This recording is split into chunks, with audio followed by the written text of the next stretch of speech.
Welcome everybody. I'm so pleased to introduce Dr. Christy Brown and naturopath slash nutritionist Buffy Gill to teach us all about amazingness and how to look after ourselves. So if you've got questions, put them in the chat box and we'll do our best to answer them. But I will put myself on mute and hand it over to you, Christy. Thank you. Hi everyone. I feel really honoured to be asked to speak today, so thank you. I love speaking and there's a lot of content to cover, so I'll just fire away, and yeah, like Amy said, if there's any questions, we can deal with that at the end. So a little bit about me, just so that you can understand the long journey that I've been on. I was thinking on reflection that it's often the journey that's the most exciting part rather than the destination of where we are now. So at 45, my health journey has been a long and expansive one. So just a little bit of background for you. I grew up in a small country town in Australia, and unfortunately, I didn't have a very healthy body. From a very young age, I was covered in eczema and psoriasis, and that then led into having asthma. And then all of that led into having severe allergies. So I was allergic to grass, dust, pollens, animal hair, basically everything. My body was just screaming that it wasn't happy. But unfortunately, the options that were available to us back then were mainly the medical model. And so my mum did the best she could to help support my body. But what was really evident that as I was getting older, I was actually getting sicker and sicker and sicker. And this led me on quite a vast journey to try and get well. And at the age of 17, I was introduced to a chiropractor. And it was almost, it was probably one of the most life-changing experiences for me, because it was in that moment that I just broke down in tears, because someone had finally explained to me why my body wasn't functioning well and why I was so sick. So that information is some of the information I'm going to share with you today, and it's literally the, I guess, pivotal point that changed the direction of my health and led me to become a chiropractor and to be able to share this information with you. So I then had the choice, obviously, to change my lifestyle. And then when my husband and I decided that we wanted children, a lot of people were sharing with us that, oh, well, because you had X, Y, and Z, and because you had X, Y, and Z, your children are most likely going to get that because of your genetics.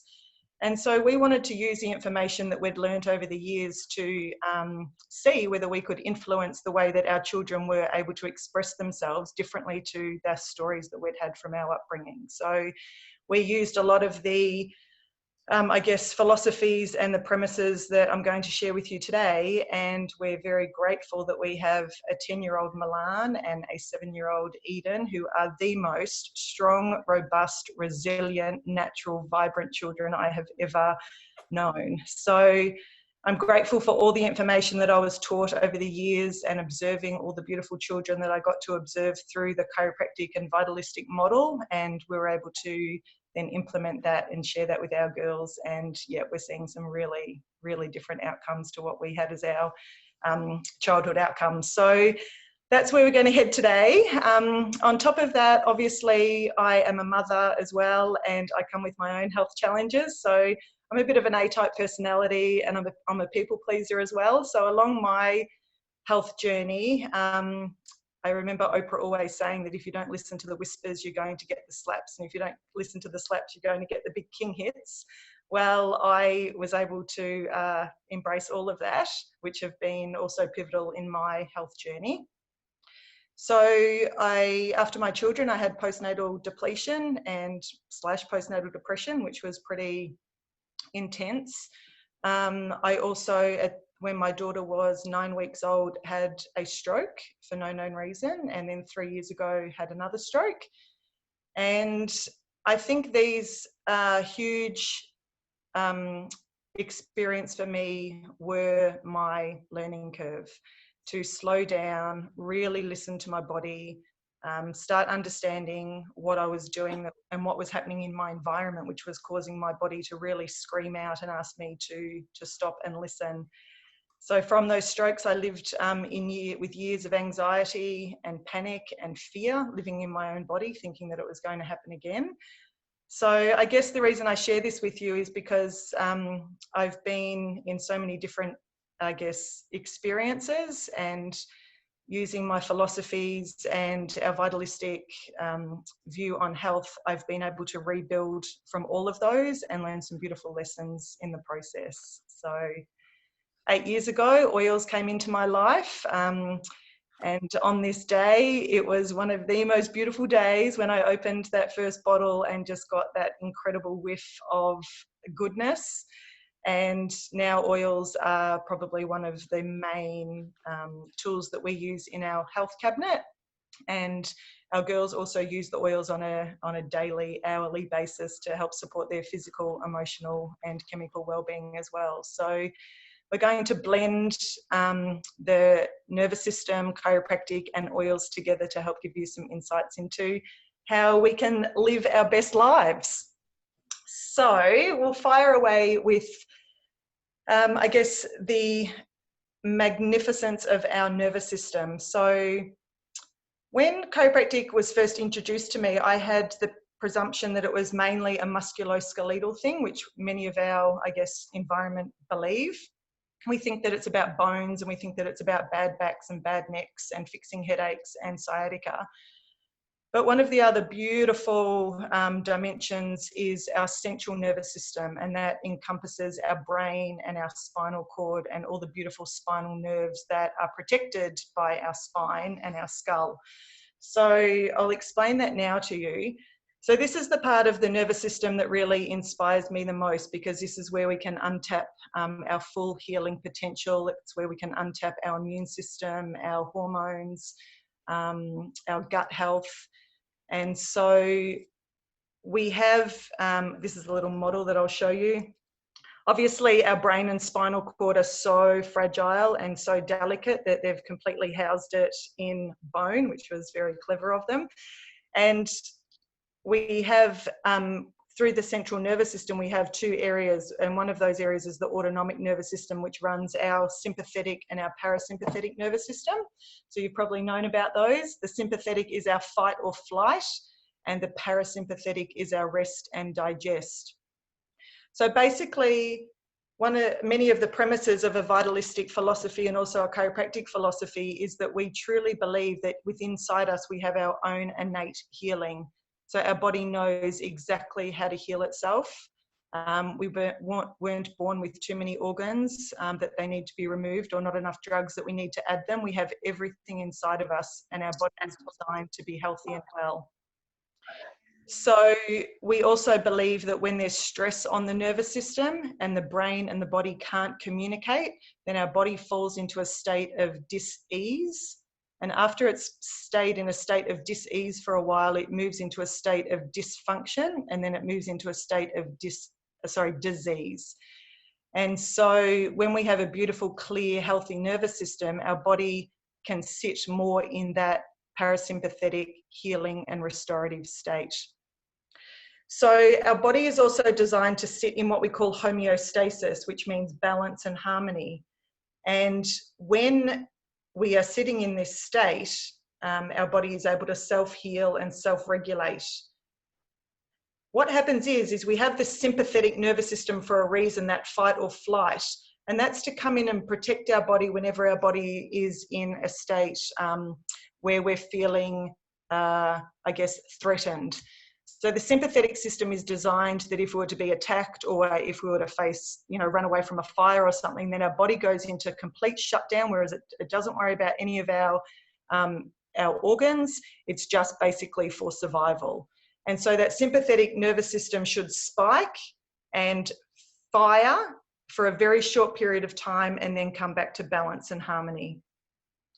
When we're in a stress state, the body also releases some stress hormones called adrenaline and cortisol.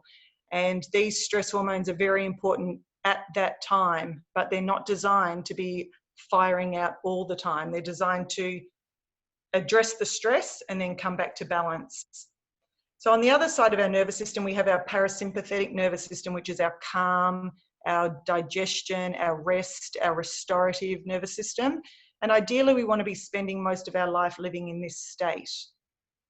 So what happens is many of us, if we're not sitting in balance and harmony, are living with a nervous system that's working way too high or way too low, which is hypo and hyper. And so when the nervous system sits in this state, it moves into a state of disorganization. So it can't organize itself properly, it can't respond to stress properly, it can't fight an immune response properly. And so then the body starts to move out of balance. So what we ideally want is our nervous system sitting in a state of ease and harmony. But what happens is when we have stresses in our external environment or even in our internal environment, our body starts to move away from balance. And when we're in this state, can you imagine putting more stress onto an already stressed state? Our level of adaptation becomes very, very low. So if we were to link that to, if we use a physical example, if we were to use that where someone loves to run and they go out and their nervous system and their pelvis is really out of balance, and then their hamstrings are pulling too tight, their body, rather than sitting in balance, is already starting off in a stress state. Then they go out and run and run and run and run and run. And that stress is they're going to tip them over the edge because they don't have the same level of adaptation to the stress, okay? So then if we look at that, if someone has anxiety, if our nervous system is peaking and sitting in a state of anxiety, and then we get asked to do one more job or somebody puts an emotional pressure on us that we can't cope, it doesn't take long for our nervous system to blow its threshold and just push us over the edge. But if our nervous system is sitting in balance and harmony and that same stress comes onto us, we have a huge amount of space to be able to adapt to that stress. So I hope that makes sense, that if our nervous system is sitting in a clear, safe, homeostatic state, then we can adapt to our stresses so much more appropriately than sitting in a state of stress where our nervous system is just peaking, that it doesn't take much to tip us over. Does that make sense? Cool, okay. So we ideally want to have our nervous system sitting like that as much as possible. So if we look at this sheet here, you can see that our brain sits up here and it sends messages down our spinal cord and out of all our spinal nerves. Now, our nervous system is like a communication pathway. So it's like a major highway with information coming back and forth, back and forth. So information from the body is going to the spinal cord and up to the brain, and information from the brain is coming down the spinal cord and out to the organs. So if we have stress on the nervous system, it causes dysfunction at normally a spinal cord level, top of the skull, between the shoulder blades, in the low back, wherever it is, it doesn't matter. But what it does is it impinges or interrupts the message or the flow of information going between the brain and the organ and the brain. So this is where we see correlations between, if we were to have pressure at the base of our brainstem, which the first time that normally happens is due to the birthing process. So as babies are released out of the birth canal, they often get a huge amount of stress underneath the little skull. So those nerves are really important for what's called our primitive brain reflexes, our suckle, our learning to walk, learning to talk, learning to crawl, integrating all of those reflexes. It also regulates our sleep-wake cycle. It regulates our heart rate and our heart rhythm. It regulates our digestive system through the vagus nerve. So just this one area in our nervous system is just so incredibly important to the way that our body communicates. Then if we have stress through the middle of the thoracic spine, which a lot of us do because of our rounded computer posture, it means that our breath and our lungs can't function as well. If we have pressure down in our low back, these nerves are going down our legs. They're also going to our bowel. They're going to our reproductive organs. They're going to our intestines and colon.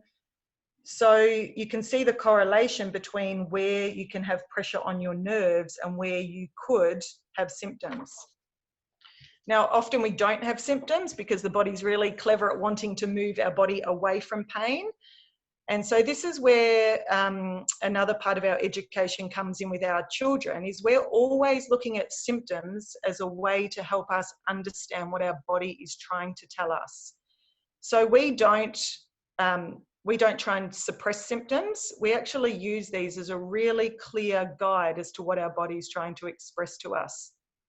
So if, for example, our children start to get a little bit snotty, we don't go, oh my gosh, they've got a cold. We go with inquiry. Why do you think your body's producing too much mucus? What do you think has been happening in your environment or your life that we need to maybe look at to change the way your body's expressing itself? So let's get yourself adjusted and get your immune system and your body's adaptability back to balance. And then, have we been eating too much dairy that produces mucus? Have we been upping our sugar intake? Have we not been getting enough rest? Have we been not having enough nourishing sleep? So when symptoms come up, we use that as a guide to give us an indication of where our body is under stress and why it's moving out of balance. So, and then we can often use the guide through the nervous system to see what organ or area of the body is stressed. Does that make sense? Cool, cool. All right, so I think that makes we've gone over that. So for us, our nerve supply is our life supply. And if our nerve supply gets irritated or affected by these little nerves coming out of the spinal cord being interrupted, then that's not ideal for our health and our well-being and our ability to adapt. Now, these stressors come into our nervous system for a few different reasons, but we break them down into three: physical, chemical, and emotional. So when the stress comes into our nervous system, the body normally has its own innate healing ability to heal itself. If the body's out of balance and it can't heal itself, that's where a chiropractor will come along and free up the stress on the nervous system, adjust the spine, and bring life and function back to that area. Now, the three stresses, the physical, chemical, and emotional, are what trigger the stress within the nervous system. So we're going to go through those now and let you know what those stresses are. And then Buffy and I will share with you some oils that you can use to. So the first one is physical stress. Probably the easiest way, the easiest one to know where that stress comes from. So pregnancy, carrying a baby in your tiny little beautiful uterus. Often that's where a lot of the first baby's cranial or dural stress will happen, and women can get things from pubic dysfunction to low back to indigestion issues. But then the baby has to be born, and that's when the next physical stress on our bodies happens. Then as our babies start to explore their world, they fall out of high chairs, they fall out of cots, they fall on their bum 100 times as they start to learn to walk. Then as a child, they fall out of trees, they fall off trampolines, they break their arms, they fall off monkey bars and wind themselves. Then we have all the sporting stress on our body. Then we have motor vehicle accidents. Then we have posture, bad sleeping habits, sleeping on our tummy. So there's so many things that physically affect the way our nervous system works. So when we look at the oils that we want to use to support this, we need to be looking at things that are going to help with muscle health, muscle spasm, muscle tension, inflammation. So looking at inflammation is a huge one, and using our oils to really reduce the inflammatory response in our body, and also use the oils to really enhance our cellular health. So if Buffy is there, she isn't. Hi, Mila. So I'll go through a few that I've got here, and then Buffy can, yep. Oh, here she is now. Cool. So most amazing physical oil, ice blue, the rub or the oil. So whenever we have sore muscles, fatigue, and we're feeling like our beautiful muscles need some support, deep blue and ice blue are phenomenal. Epsom salt baths are absolutely incredible to release physical stress in the body, bring back beautiful minerals back into our system. And so then having an Epsom salt bath with our beautiful oils would be amazing. then copaiba, turmeric, frankincense, myrrh. They would be my big ones for physical stress. So Buffy, did you want to share I would love to. on the inflammatory response and physical stress? Yeah, absolutely. So yeah, all those oils that Christy mentioned are probably our top ones for reducing inflammation in the body. So frankincense, first and foremost, most of you will have that one. Has been shown to reduce inflammation in our physical body, but also up into the brain. So exactly the central nervous system that Christy's been talking about. And then more recently, we've learned that turmeric also has similar anti-inflammatory properties in the body. There's quite a lot of research on that. The last one that Christy mentioned is copaiba. So that's a relatively new compound that we've just really been learning about the last a year or two. It has been used for hundreds of years in Latin America. But that is a compound which has really similar properties to medical marijuana.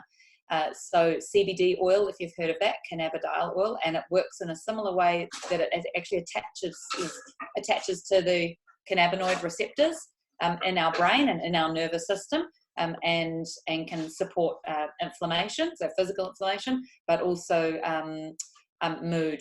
And so it has been used, or people have used it for things like anxiousness, anxiety, depression, that type of thing. Were there any other ones you mentioned, Christy? What are your beautiful blends to put in an Epsom salt bath? If somebody, like if a child's fallen off a monkey bar and just feels so sore around the ribs and the little body's just crying out, or broken, those sorts of things, like really putting them. Yeah, I love Epsom salt baths, and if it was for kids, then my top three would be lavender, Roman chamomile, and frankincense. Personally, beautiful. They're all really, really calming oils, and particularly lavender and Roman chamomile are really safe oils to use with kids. They also have lovely properties just from a skin perspective. So in terms of soothing and calming for the skin. I actually had just popped out to change Torrance nappy, and he's got quite a red bottom at the moment. So I do a similar thing topically there, where I've got a little oil that I spray on, and it's got lavender, Roman chamomile, and frankincense in it, as well as a bit of tea tree. So same sort of concept in the Epsom salt bath. If it was for sort of an older child, so into the teenage years, then that's when you could use something a little bit stronger. So I have known people to take baths with just a single drop of ice blue in it, and actually find it extremely therapeutic in terms of like a muscle soak. Beautiful. Thank you for that. So the next stress that stresses out our nervous system is chemical stress. So this is huge in our environment, where our environment is getting more and more and more toxic. So for us, this is a very big area that we focus a lot on, is reducing the chemical load on our nervous system. So for us, the chemical load is mainly related to food.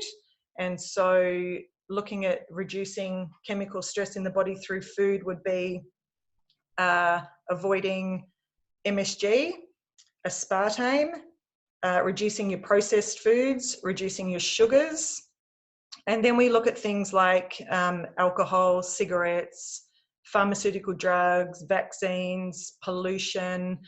So there's a lot of chemical impacts that our nervous system has and doesn't cope very well with. So the oils that we use for chemical stress are mainly based around what we want our digestive system to do, what we want to do to build a really strong, healthy gut. And then also, if we have indulged in something that our body hasn't really enjoyed that much, then we use our beautiful oils to support that as well. So for immune, our main go-tos are On Guard, oregano, and then we also, for our digestive system, love using Digest Zen.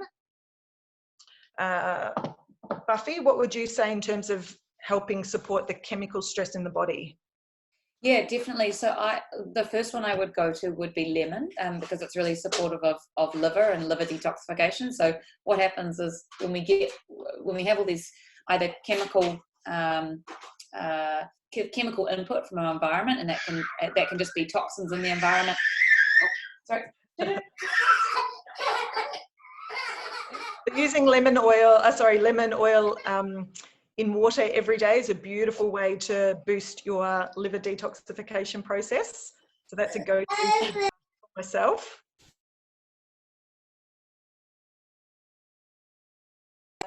Sorry about that. Yes, I need a COVID detoxification right now. So fight over a pencil, a very valuable pencil.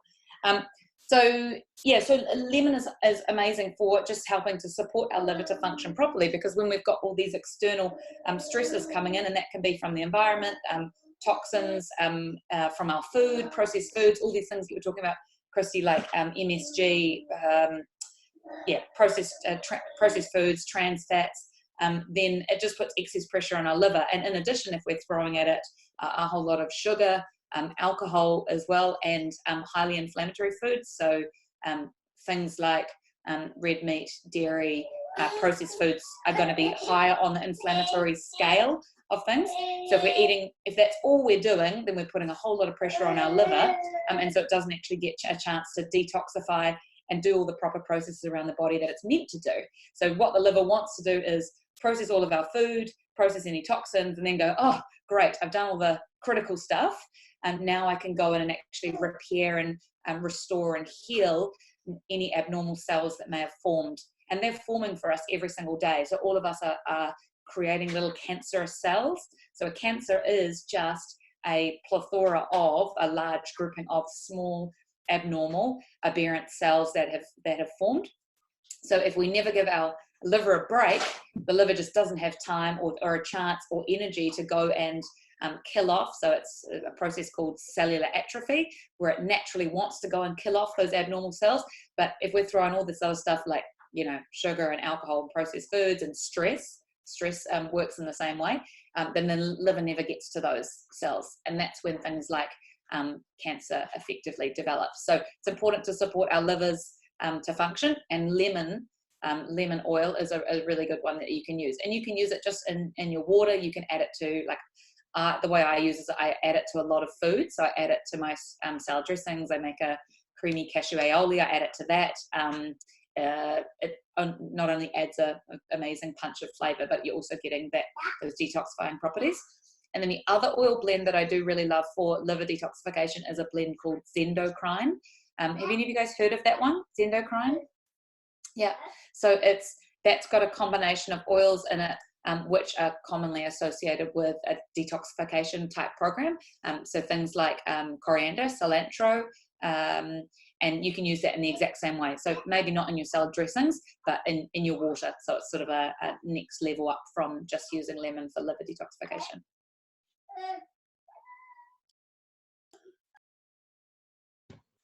Thank you.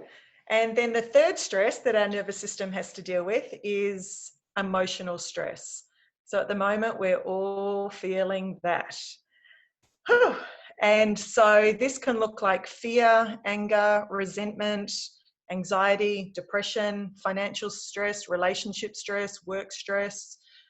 So stress impacts the nervous system significantly, and this is the area that I've been working on a lot for my own well-being, especially over the last 7 years.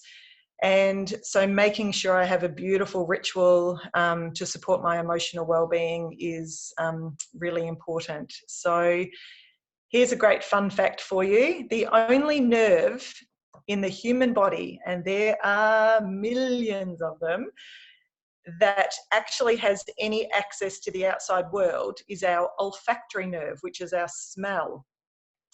And so when we smell an oil, what happens is the essential oil will hit the nerve and it will communicate straight up to the brain, and it will signal a release of our good hormones, which are serotonin and dopamine, which makes us feel good. So this is amazing. You can just grab any oil you want, stick it under that little nostril and sniff it, and you will have an instant effect to the brain through the olfactory nerve, and it will release your beautiful, happy, healthy, feel-good hormones, which is so exciting. So never underestimate just putting a drop of oil on your palm and just making your own little cup diffuser with your hands. Every hour of the day lately, I've been doing that. What do I need now? Do I need grounding? Do I need calming? Do I need some energy? What do I need to help us through this isolation journey? But as I've been significantly affected by panic attacks and anxiety attacks, I have had some pretty profound moments where these oils have moved me out of one of those experiences in a matter of minutes, which has been life-changing for me, because they could have gone on and on and on and on. So as well as learning to master my mind, keeping my nervous system has been critical in this, but then also having my oils there right in that moment when I can start to feel that my nervous system's tipping and my mind is moving into a state that isn't going to serve me. The huge one for me has been vetiver. So I'll let Buffy speak to this in just a moment, but vetiver for me can change my anxiety state in a matter of moments. So that one's been amazing. Lavender Peace is my go-to every time I have a bath. I put it in my diffuser at night. Balance is really, really grounding and beautiful for me. And I've also used the Adaptive as well. So they've been some of the ones that have really supported my emotional state, but have also had such a dramatic effect on the way my nervous system interprets emotional stress. So Buffy, did you want to share anything on those oils? Yeah, absolutely. Torrance is having a bit of a sniff scare of lemon. Can you smell? Smell? It's actually so funny. Just as we segue, he gets rollers now. He's 18 months, gets rollers, takes the lid off, lifts his tummy up and starts rolling it on his tummy. Yes. And it's a really nice thing that you can actually start doing with kids. And obviously, as long as you're using oils that are the more sensitive, gentle, safer oils, and then I'm super comfortable with him having a whiff of lemon oil right now. So on vetiver, we lovingly refer to vetiver as our horse tranquilizer. So I originally thought that vetiver was really just used for sleep. It acts in a way in that it really grounds and calms the nervous system, so it can be used for sleep. But the reason that it is used for sleep is because it can actually just focus and calm a busy mind. So it's made from a grass, and if you take it before bed, and you can do it in a number of different ways. You could rub it in a massage oil all over your feet, particularly on your big toe. Neat works really well. You can have it in the diffuser. So I would do both of those. If you can also actually try putting a drop under your tongue. It is very, very strong, so that's sort of the last step I would use. Try the other two first. But in the same way that it will calm the nervous system so that you can actually quieten the mind and fall asleep, you can actually use that during the day as well. And so there have been quite a lot of people who've used that quite successfully with children who have an inability to focus, or possibly are on a sort of ADHD spectrum type brain activity. Same way vetiver can actually help to ground root and actually help them focus. So feel free to use that not only for sleep, but also if you are feeling a bit sort of manic, stressed, sort of heightened, or during the day. Classic example, yesterday, it was like 4:30. I hadn't started, well, in my mind, I hadn't started anything of real substance in terms of work, and I'm thinking, oh my gosh, it's 4:30, total waste of the day, looking at what I have to do, and there was 15 different things, and your brain cannot focus on 15 things. It's been shown that your brain can focus at any one time on ideally 3, but up to maximum 7 things. So it's interesting how things come in threes, right? Like 3's a charm, first, second and third place. Let's do X, Y, and Z. Like we've humans use this concept of 3s because that is what our brain can hold. It can, some people can hold up to 7 ideas at once, but anything over that becomes just overwhelm and blurriness. And so if you are in a feeling like that, like, oh my gosh, I've got 50 different things to do and I don't even know where to start, and now I'm just going to do none of them and go have a glass of wine because I'm feeling really stressed, then cut your list down to max 7, ideally 3, but also use a vet of a route to actually help you to focus on a singular task at hand. Beautiful. Thank you. So I am quite a panicked flyer. I have lots of stress around flying, and I have been known to drop vetiver under the tongue while I'm sitting next to somebody, and literally the rest of the flight I just sit there going, wow, this plane feels like just bubbles. I feel like I'm just a champagne bubble just floating in the sky, whereas normally I'd be like, oh my God, no, like literally, like my nervous system is, I'm going to die. So yeah, if you do ever feel like dropping one under the tongue, it's pretty beautiful. Yes. Cool. The other thing that the nervous system absolutely loves are beautiful cell regenerating, inflammatory reducing supplements. So Buffy, I don't know if you want to speak to the LLV, but the life vitality has been also another game changer in the way that my nervous system copes with physical, chemical and emotional stress. Yeah, so we've talked about this in some of our other wellness workshops the last couple of weeks, but there's this concept that the human body, when we're born, we don't really need supplements. We should be able to get what we need through our food, but for a number of different reasons, as we go on through life, we're less capable of absorbing what we need into the body to function optimally. And this is for a number of different reasons. We're aging. So our ability to absorb nutrients is just naturally declining over time, particularly after age 30, unfortunately.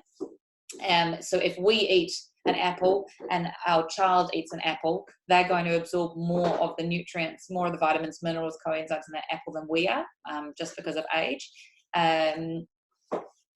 And then the other thing is that because of our upbringing or our life experience to date, stress and other sort of toxins and all the pressure that we put on our liver means that we're less able to absorb nutrients, but also that there's a much lower level of actual vitamins and minerals in our food supply now because of how we grow our plants. So we monocrop plants instead of rotating plants in general, and so an orange these days has a fraction of the vitamin C of what an orange traditionally had.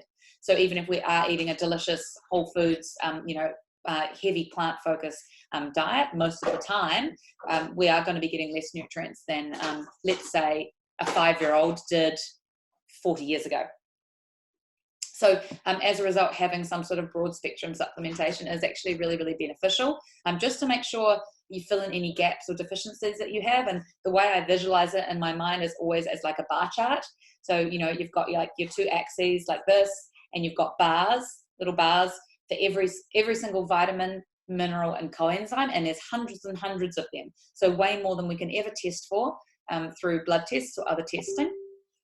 And so if you've got of these hundreds, quite a few bars up high, there's a high bar, little bar, high bar, high, and then there's a few in the negatives, and you can't test for which ones are negatives. It could be any combination of 4 or 5 different negatives that are completely different for you than they are for me or someone else, and that could be leading to chronic fatigue, mental exhaustion, and inflammation in the body. Whatever symptoms you're experiencing could be as a result of some of those vitamins, minerals, coenzymes being low.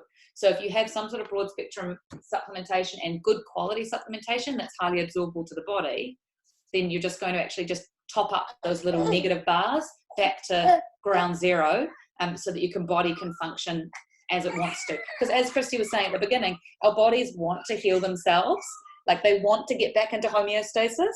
So we just have to support them to do that. And one example I often give of this is that if we cut ourselves, or let's say if this guy falls over and grazes his knee, what is quite remarkable to me is that within 2 days, the graze on the knee is completely gone. It's completely healed.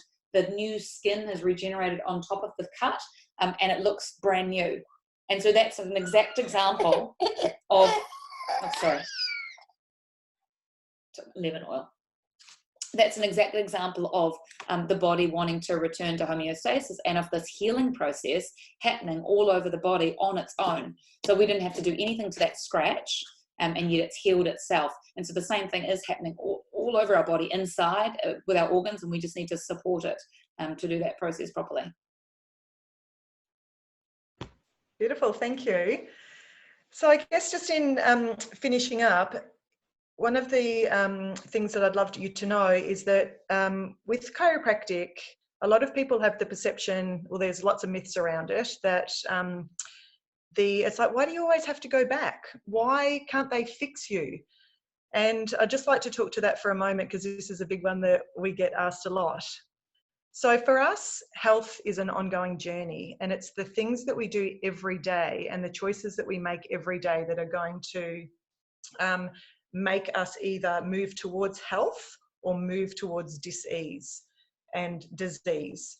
And so for us, if we know that the nervous system is paramount for our healing, our repair, our regulation, our immune system, our hormones, our injury prevention, our recovery, our everything, our proprioception, the way we understand where our bodies are in space, if our nervous system is controlling all of that, who wouldn't want that to be in balance? I know I wouldn't. Because if our body and our nervous system is out of balance, we are not going to be the best versions of ourselves. And so for us, one of our health tools that we have is that we get our nervous system adjusted so it sits in balance and harmony.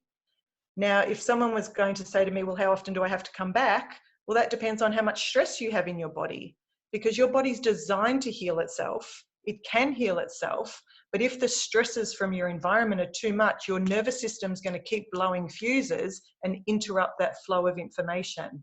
So for some people that could happen daily. For some people who have a really clean system and their nervous system stress is low, you know, that might be monthly, fortnightly, weekly, I don't know, but it depends on each individual's environment and what's stressing it out. But what I do know is that if I didn't brush my teeth for 1 week or 1 year or 17 years when I got my first chiropractic adjustment, the health of your nervous system is going to be quite disgusting. So for our family, maintenance is really important. So we maintain our health and well-being through different avenues. And so for people that say, do I have to keep going back? You don't have to, but do you want to only brush your teeth once a year? Do you only want to put your garbage bin out once a year? Do you only want to mow your lawns once a year? What is your maintenance cycle to keep your nervous system free and clear so that it can sit in homeostasis as much as possible and be able to adapt to your stresses as easy as possible? So I hope that makes more sense and helps you understand why chiropractic can be a part of your wellness routine. It's not just about, I have a bad back, I'll go get adjusted. I have a headache, I'll go get adjusted. It's a part of your wellness routine that keeps your nervous system, which is your master control system, firing so that your body can express itself to its full potential.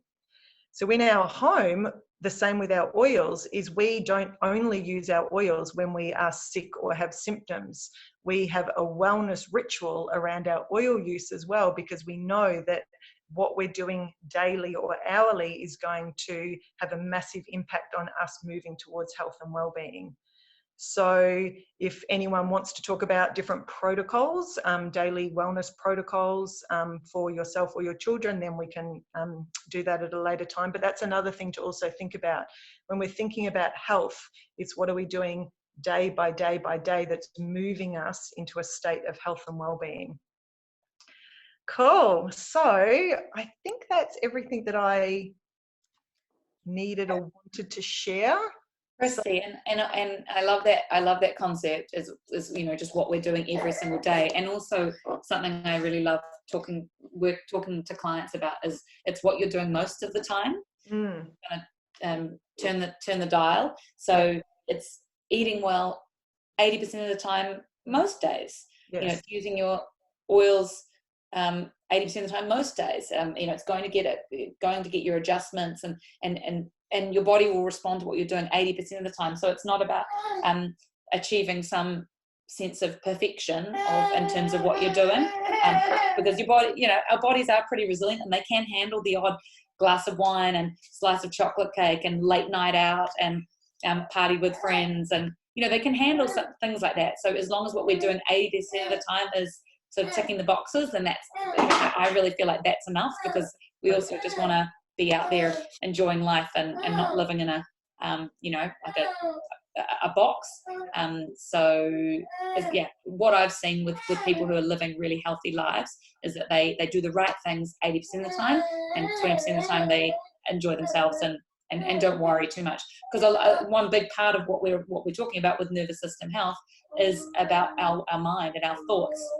And if we're constantly stressed because we're not able to achieve some ideal of however life should look, then that's actually going to cause more issues, more inflammation, more damage in the body and in the central nervous system than the green smoothie would have done in the first place, if that makes sense.